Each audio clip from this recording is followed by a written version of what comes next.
Qala Jibrilu fa akhbirni 'anis sa'ah. Qala mal mas'ulu anha bi'a'lama minas sa'ili.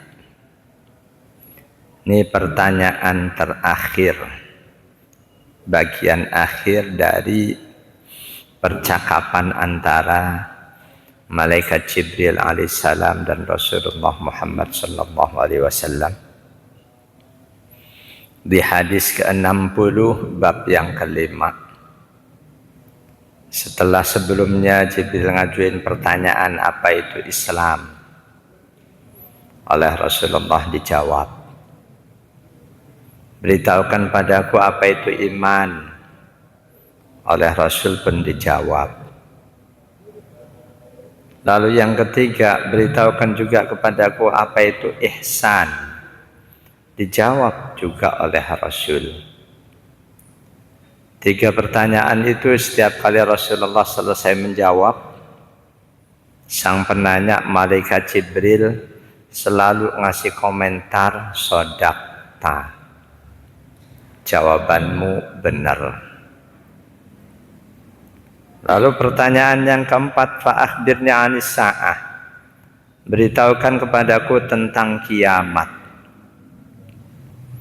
Kapan kiamat itu terjadi? Nabi nggak pakai mikir, langsung menjawab, mal mas'ulu anha bi'a'lama minas sa'il.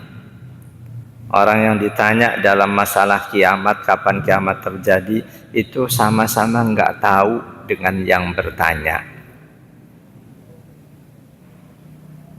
Masalah kiamat kapan terjadi, baik yang ditanya Rasulullah, yang bertanya malaikat Jibril, sama-sama nggak tahu. Padahal beliau berdua, 2 hamba Allah yang paling mulia. Satu dari kalangan manusia, satu dari kalangan malaikat.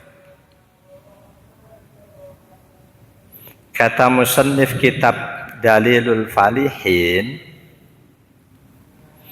dari entengnya Rasul menjawab masalah kiamat aku nggak tahu, sama dengan yang nanya, annahu yambaghi lil mufti idza su'ila amma la ya'lamu ay yaqula la a'lamu.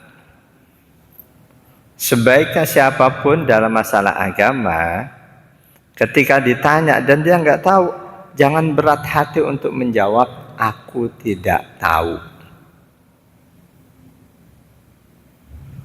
Kadang di tahap tertentu ada ustadz atau bahkan alim ulama, ketika ditanya kok nggak bisa jawab, ada perasaan, masa sih aku nggak bisa jawab, ini setan yang masuk. Mau nggak jawab ada perasaan malu, apalagi udah terkenal. Ini contoh dari Rasul. Banyak masalah yang kita manusia, bahkan Rasul pun pasti nggak tahu. Satu di antaranya waktu terjadinya kiamat. Dalam masalah lain Rasul pun sering, ketika beliau nggak tahu, beliau nggak akan langsung jawab. Beliau tunggu wahyu dari Allah.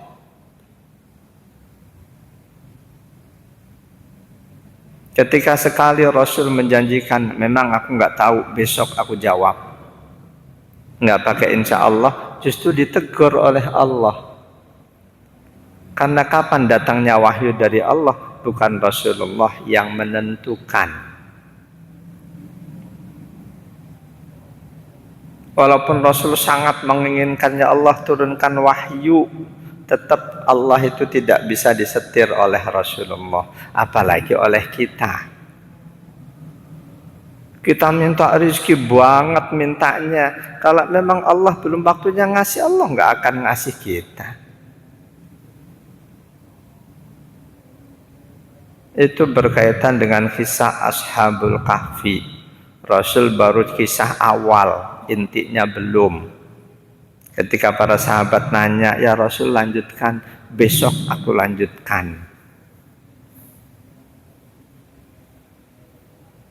Saat itu Rasul yakin pasti Allah akan turunkan ayat lanjutan kisah Ashabul Kahfi besok.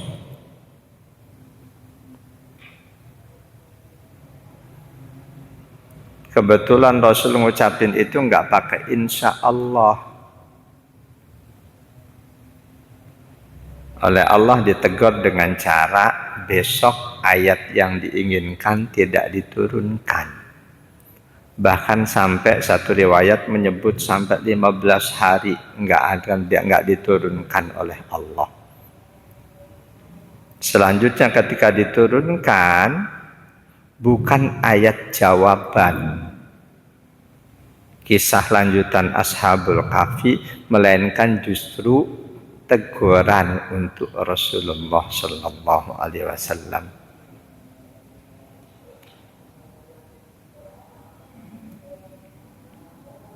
ولا تقولن لشيء إني فاعل ذلك غدا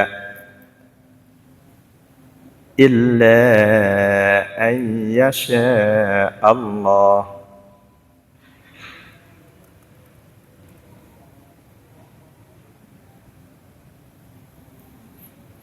Janganlah kamu katakan untuk sesuatu yang belum terjadi, inni fa'ilun, aku pasti akan lanjutkan goda besok. Aku akan lanjutkan kisah tentang ini besok.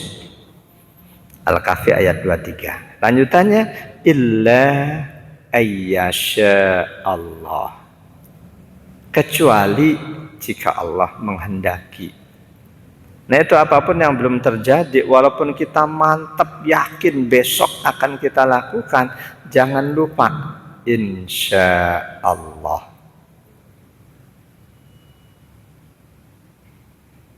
Ini Rasul ditegur oleh Allah ketika menjanjikan besok kita lanjutkan kisah Ashabul Kahfi. Nggak pakai insya Allah. Sampai berapa belas hari, 15 hari ayat nggak turun, sekalinya turun ayat 23, 24, teguran untuk Rasul.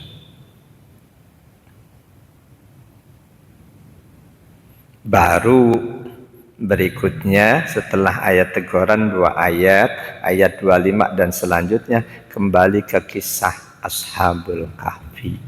وَلَبِثُوا فِي كَهْفِهِمْ 300 سِنِينَ وَازْدَادُوا 9. Ashabul Kahfi tidur di dalam gua mereka selama 360 tahun.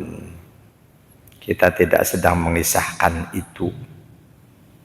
Jadi siapapun kita, ketika kita ditanya masalah apapun, lebih-lebih masalah agama yang kita belum tahu pasti, kita tahu masih remang-remang, sebaiknya enteng katakan la a'lamu, aku tidak tahu, atau aku belum tahu.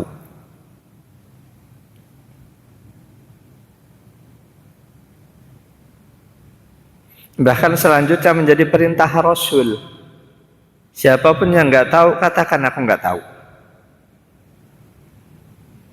Perintah Rasul ada dalam hadis sahih riwayat Imam Ahmad, Imam Al-Bukhari 4774, Imam Muslim 7244.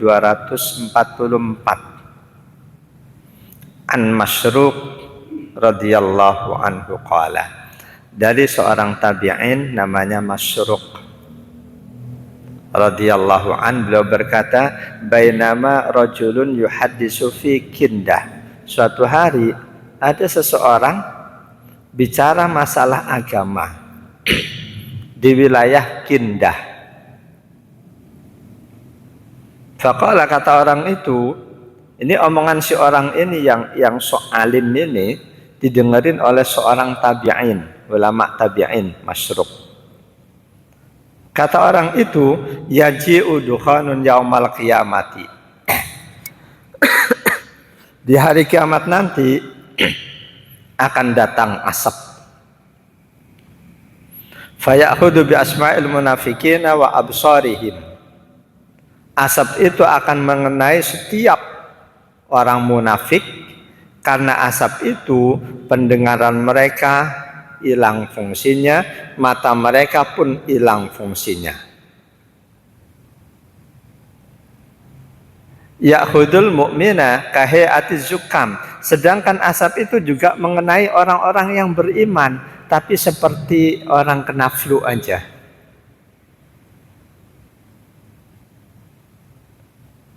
Sampai situ kata Masruq, fawazina.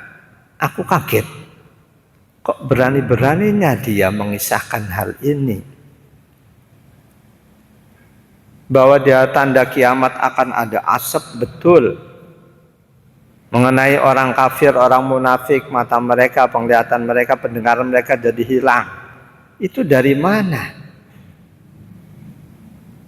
Nah, Masruq ini mendengar itu, fa'ataitu Ibnu Mas'udin. Aku langsung datangi sahabat Nabi yang gak jauh dari situ, namanya Abdullah bin Mas'ud.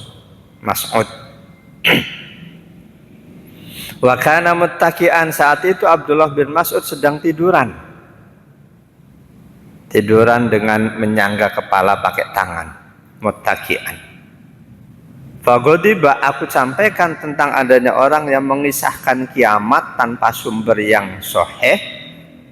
Beliau sahabat Ibnu Mas'ud marah. Dari semula berbaring, fajalasa, beliau duduk. Faqala, sambil duduk beliau berkata, mana alima falyakul. Siapapun yang tahu secara pasti silahkan ngomong. Wa man lam ya'lam, dan siapapun yang enggak tahu masalah agama, lebih-lebih enggak tahu, belum tahu secara pasti, falyakul, katakanlah Allahu a'lamu, Allah Maha tahu. Aku enggak tahu, Allah yang tahu. Fa inna minal ilmi ayyakula lima la ya'lamu, sesungguhnya termasuk bagian dari tanda-tanda orang yang berilmu. Salah satu tanda-tanda orang yang berilmu adalah dia akan berkata, aku tidak tahu, untuk hal yang memang dia tidak tahu. Ini tanda orang berilmu. Yang berilmunya itu ikhlas karena Allah. Kalau berilmu karena nafsu, boleh jadi dia akan gengsi mengatakan aku nggak tahu. Setiap pertanyaan semua dijawab, jawabnya ngawur. Kalau jawabnya benar nggak masalah. Buat kita-kita yang dengerin, seperti ulama ini, Masruq radhiyallahu an, apapun bab agama, masalah agama yang disampaikan seseorang, jangan langsung kita yakini sebagai satu kebenaran sebelum kita tahu langsung sumbernya. Sumber ilmu dalam Islam Al-Quran dan As-Sunnah, Al-Hadis. Ketika seseorang menyampaikan satu statement keagamaan, dia sebutkan ini ada di surah ini, ayat ini. Kesimpulan aku ambil dari tafsirnya ulama ini, baru yakini kebenarannya. Dia sebutkan semua bahwa ini didasarkan pada hadis sahih, yang hadisnya sudah sangat jelas, nggak perlu ditafsirkan lagi. Misal bahwa puasa sunnah yang paling afdol sesudah puasa Ramadan adalah puasa di bulan Muharram. Hadis riwayat Imam Muslim. Otomatis dengan kalimat ini kita semua tahu puasa sunnah yang paling afdol sesudah puasa Ramadan, puasa di bulan ini, bulan Al-Muharram. Ketika hadis disampaikan, maka itu harus kita yakini. Karena itu buat kita-kita yang puasa sunnah di bulan ini, bulan Al-Muharram, apakah itu Senin, Kamis, apa Ayyamul Bid, lebih baik niatkan puasa Muharram. Karena status keafdolannya, kesunahannya lebih tinggi dibanding puasa-puasa yang lain. Sama halnya ketika kita puasa Ramadan, Di situ ada Senin, Kamis, ada Ayyam bil Bidnya, tapi kita nggak pernah niat puasa Senin, puasa Kamis di bulan Ramadan. Selalu niat puasa Ramadan karena status Ramadan lebih tinggi dibanding puasa sunnah. Nah, untuk bulan Al-Muharram ini, puasa Muharram lebih tinggi status keafdalannya dibanding puasa-puasa sunnah yang lain. Karena itu, ketika kita mengerjakan puasa sunnah di bulan ini, boleh kita niat puasa Senin, puasa Kamis, Ayyam bil Bid, tapi akan lebih baik kalau kita niatkan puasa Muharram. Berdasarkan hadis riwayat Imam Muslim, afdhalus siyam ba'da Ramadan sahrullahil Muharram. Puasa yang paling afdol sesudah puasa Ramadan adalah puasa di bulannya Allah ini, bulan Al-Muharram. Jamaah hadani Allah wa iyyakum ajmain. Jadi kata sahabat Abdullah bin Mas'ud, di antara tanda orang yang berilmu adalah untuk hal yang dia belum tahu, dia tidak akan berat hati untuk mengatakan aku tidak tahu. Ketika gengsi mengatakan aku tidak tahu, kalau toh dia ustadz, dia ulama, itu pasti keustatannya, keulamaannya karena nafsu, bukan karena Allah. Sehingga ada perasaan kalau aku nggak jawab nanti aku dianggap ustadz yang nggak berilmu. Ini karena nafsu. Setan berhasil. Jamaah dan Allah wa iyyakum ajma'in.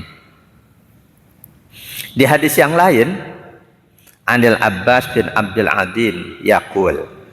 Dari Al Abbas bin Abdul Adim beliau berkata, Sami'tu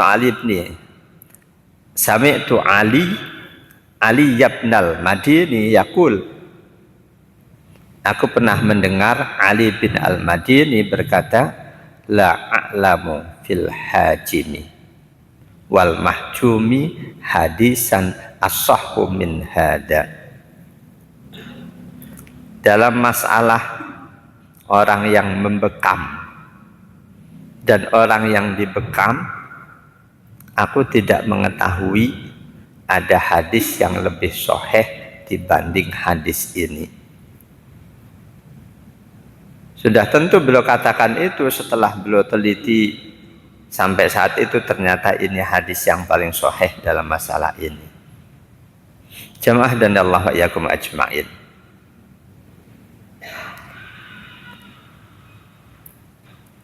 Waqa'a hadha su'al wal jawabu baina Isa bin Maryam wa Jibril.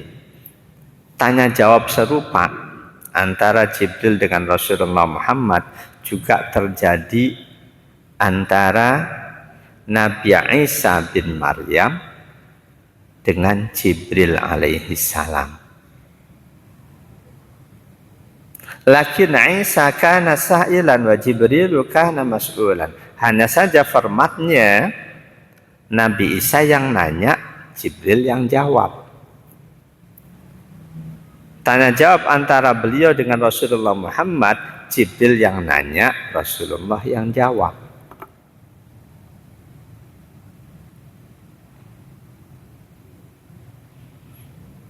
Sa'ala Isa ibnu Maryam Jibril anis sa'ati fantafadha bi ajnihatihi wa qala mal mas'ulu anha bi'a'lama minas sa'il. Redaksi tanya jawab antara Isa alaihissalam dengan Jibril. Nabi Isa bin Maryam nanya ke Jibril tentang kiamat. Jibril mengepakkan sayapnya seraya menjawab mal mas'ulu anha bi'a'lama minas sa'il. Dalam urusan kiamat tidaklah yang ditanya lebih tahu daripada yang bertanya. Sama-sama nggak tahu. Dari sini bisa disimpulkan bahwa kapan terjadinya kiamat itu betul-betul rahasia, cuma Allah yang tahu. Walaupun ada sebagian ulama yang menyimpulkan bahwa Rasulullah itu dikasih tahu oleh Allah kapan waktu kejadiannya. Cuma beliau diminta untuk menyembunyikannya. Sebagian ulama berpandangan seperti itu, tapi ulama yang berpandangan seperti ini tidak menyebutkan sumbernya apa. Kalau hadis riwayat siapa? Karena itu ulama yang berpandangan bahwa Rasulullah pun sudah dikasih tahu kapan terjadinya kiamat, tapi disuruh menyembunyikannya. Ini kalau toh kita nggak meyakini kebenarannya, itu nggak masalah. Statement apapun dalam agama yang tidak bersumber dari Al-Quran dan As-Sunnah tidak wajib kita percayai. Jemaah dan Allah wa yakum ajma'in. Qala, Jibril melanjutkan, fa'akhbirni an amaratiha, kalau gitu beritahukan padaku tanda-tanda kiamat itu sudah dekat. Tanda-tanda kiamat udah dekat, beritahukan padaku. Jamaah dan Allah yakum ajma'in. Ini salah satu hal gaib yang cuma Allah tahu pasti, tapi tanda-tandanya diberitahukan oleh Allah melalui Rasulullah kepada umat manusia. Boleh jadi semua hal gaib yang tahu cuma Allah, tapi tanda-tandanya diberitahukan. Allah gaib, tanda-tanda adanya Allah, langit bumi dan seluruh isinya. Kiamat gaib, kapan terjadinya? Tanda-tanda kiamat termasuk hal yang diberitahukan oleh Allah kepada Rasulullah. Jadi ini salah satu hal gaib yang tanda-tandanya diberitahukan kepada kita manusia. Orang munafik itu gaib. Kita nggak boleh nuduh kamu munafik, kamu munafik. Rasulullahnya nggak pernah menuduh. Di antara sahabat ring satu beliau yang munafik, padahal beliau dikasih tahu oleh Allah. Tapi beliau rahasiakan. Cuma satu sahabat yang beliau kasih tahu, itu pun dengan catatan kamu harus merahasiakannya. Sahabat itu selanjutnya oleh sahabat yang lain disebut sahibus sirri Rasulillah, sahabat yang menyimpan rahasia dari Rasulullah. Kalau tidak salah sahabat itu Mu'ad bin Jabal. Jemaah dan Allah yakum ajma'in. Jadi seperti orang munafik, siapa orang yang benar-benar munafik? Itu rahasia. Yang tahu cuma Allah, karena itu urusan hati. Tapi tanda-tandanya oleh Rasulullah diberitahukan buat kita. Bahkan oleh Allah juga diberitahukan pada kita. Nah, mengetahui tanda-tanda orang munafik perlu untuk kita ketahui, tujuannya supaya tanda-tanda itu tidak ada pada diri kita. Dengan tidak adanya tanda-tanda munafik dalam diri kita, insya Allah kita tidak termasuk munafik. Amin. Apa tanda-tanda munafik? Allah beritahu kita di surah At-Taubah ayat 67. Rasulullah pun ngasih tahu kita. Di At-Taubah ayat 67, a'udzubillahi minasyaitonir rajim. Al-munafiquna wal munafiqatu ba'duhum min ba'd. Ya'muruna bil munkari wa yanhauna 'anil ma'rufi wa yaqbituna aydiyahum. Nasullaha fanasiyahum. Innal munafiqina humul fasiqun. Orang-orang munafik baik laki-laki maupun wanita, mereka selalu saling kerjasama. Tanda-tanda mereka, ya'muruna bil munkar, selalu memerintahkan perbuatan mungkar, memerintahkan perbuatan buruk. Sebaliknya, wa yanhauna 'anil ma'ruf, melarang orang melakukan kebaikan. Tanda-tanda munafik. Hati-hati. Misal anak kita mau sholat ke masjid, kok kita larang? Hati-hati ini. Mau berbuat baik kok kita larang. Padahal dari rumah ke masjid dekat, takut nggak aman, nggak ada. Insya Allah aman, dekat. Keamanan di tempat kita juga dijamin, insya Allah. Anak mau berangkat ke masjid, benar-benar kita larang. Andai kan begitu kita ngelarang, mati. Aduh, ini bahaya ini. Jangan-jangan kita masuk kategori munafik dalam pandangan Allah.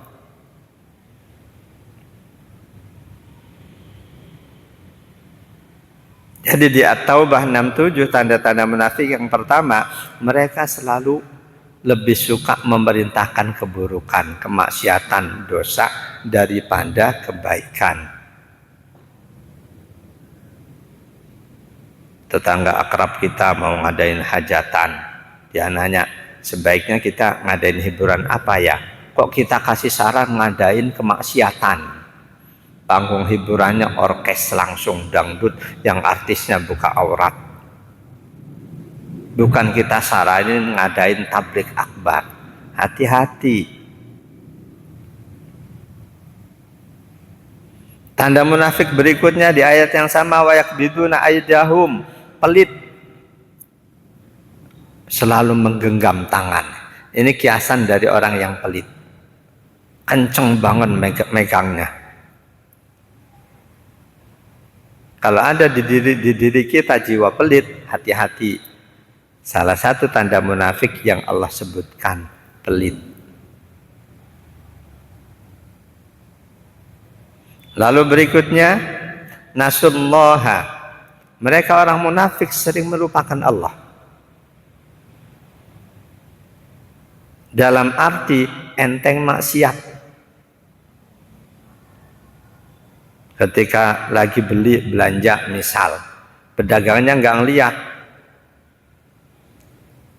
ada dorongan untuk ngambil salah satu produk dagangan tanpa diketahui pedagangnya. Kita tahu ini haram, kita lupakan Allah, kita lupakan Rasulullah, kita ambil. Hati-hati. Tanda-tanda munafik.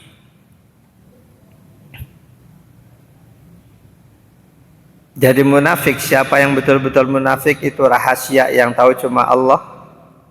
Tapi tanda-tandanya Allah beritahukan pada kita. Rasulullah pun menambahkan tanda-tandanya.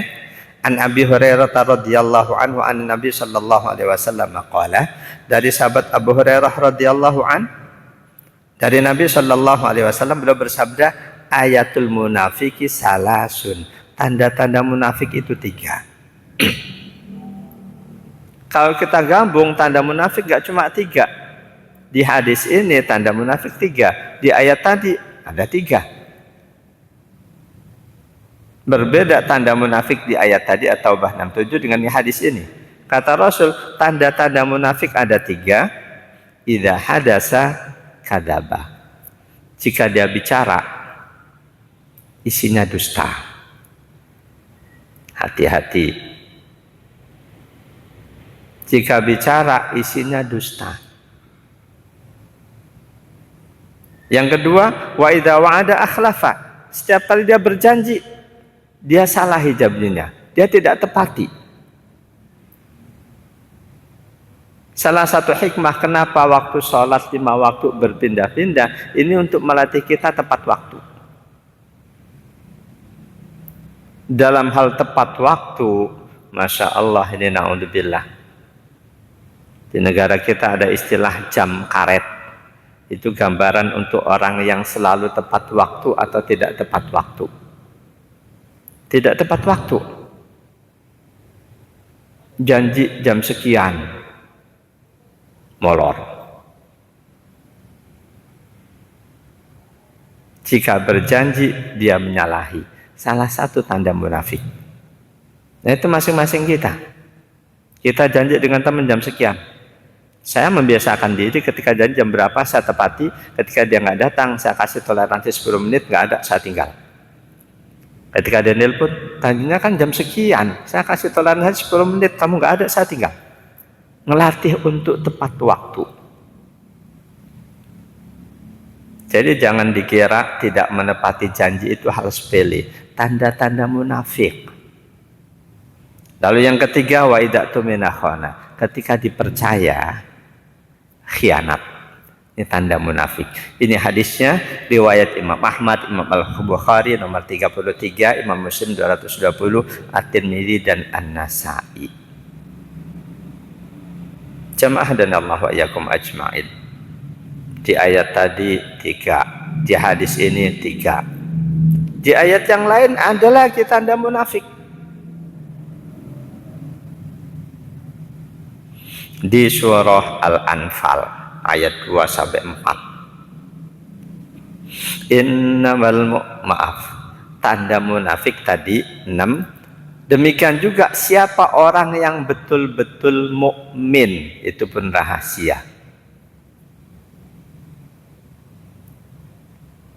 Orang aku beriman pada Allah belum tentu beriman. Jadi siapa yang betul-betul mukmin itu juga rahasia. Allah yang pasti tahu.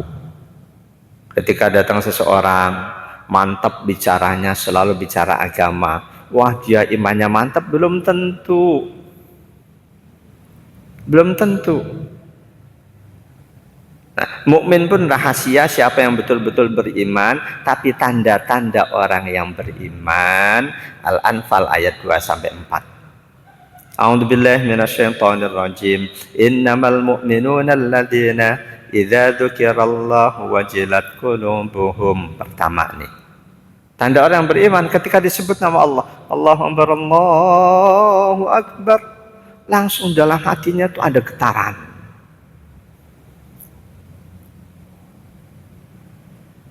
Setiap kali disebut nama Allah, wajilat qulubuhum, hati mereka bergetar. Wa idza tuliyat 'alaihim ayatuhu zadatuhum imana. Ketika ayat-ayat Allah dibaca dengan bacaan yang syahdu, tidak memekakkan telinga, pas kita ngerti artinya, tambah semangat iman kita. Wa 'ala rabbihim yatawakkalun. Tanda ketiga orang yang beriman selalu pasrah, percaya pada Allah. Dia dagang sebaik-baiknya. Dia percaya yang menentukan hasilnya Allah, bukan kehebatan dia.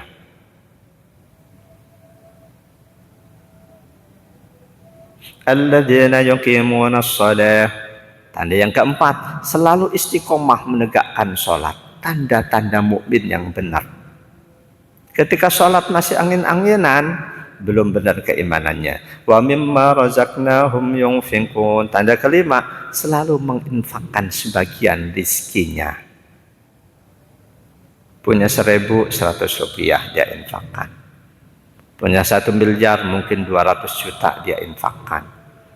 Punya 1 triliun boleh jadi berapa ratus miliar dia infakkan. Di bagian ayat berikutnya, ayat 4, ulaika humul mu'minuna haqqo. Mereka itulah orang yang betul-betul beriman. Nih. Jadi kapan kiamat terjadi, rahasia, tanda-tandanya Allah beritahukan. Siapa orang yang betul-betul munafik, rahasia, tanda-tandanya Allah Rasulullah beritahukan.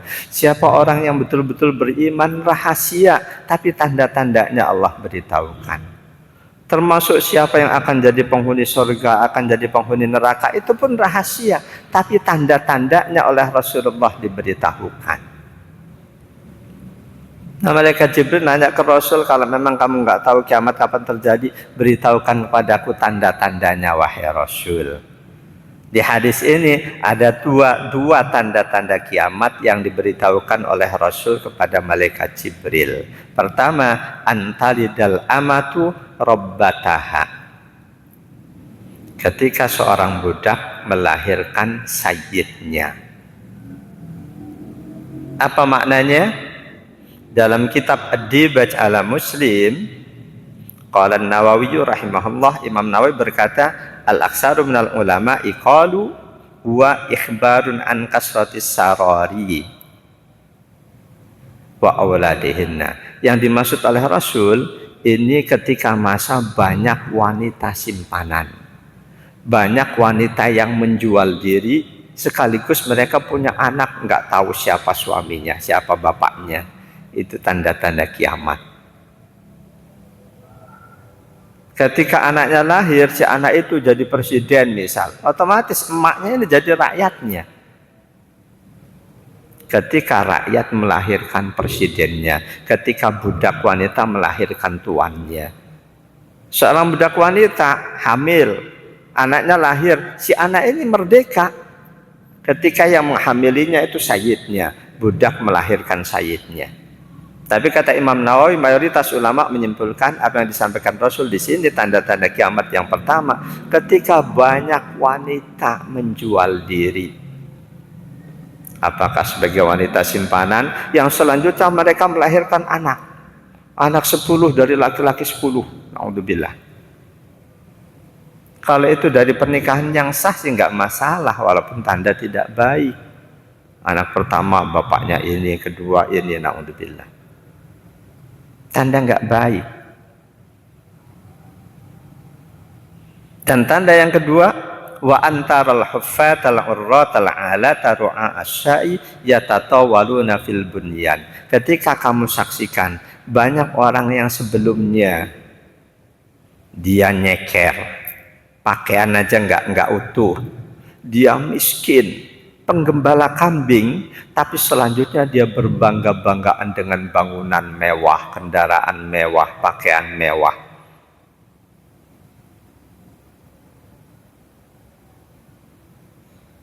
Tanda-tanda ketika harta benda duniawi demikian luas. Tubassatu lahumud dunya. Dunia ini seolah-olah oleh Allah dilimpahkan, dihamparkan. Orang-orang yang semula miskin kaya raya. Selanjutnya dia jadi bangga dengan harta bendanya.